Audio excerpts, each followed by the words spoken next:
Félicitations! You are now on your way to learning French. I would like to start off by congratulating you on taking the initiative and enrolling in this course, allowing me to share my passion with you. In this course, you will learn how to speak French using common words and useful sentences. The course is divided into 3 main sections. In the first section, we will go over the grammar. In the second section, we will focus on reading, and the last will help you when you are traveling to one of 29 French-speaking countries. We will work together on understanding how to communicate in French by focusing on the gender of nouns. We will then go over simple sounds and syllables.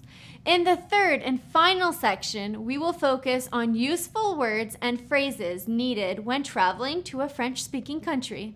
You will be well prepared to communicate with anyone at the hotel, while sightseeing, and at a local restaurant. Not only will I give this information to you, but I will also provide you with a list of words and phrases so you can continue practicing. These will be found in a booklet along with practice material. You will be able to use these sheets during the course too. In fact, I strongly recommend that you do to get the full value of the course. To help you really learn French, I focused and optimized on the information I provide you with because I only chose to share the useful information with you that you can actually benefit from. I am so happy to have you here. If you are looking to learn the foundation of French, then this is just the right course for you. Now let's get started.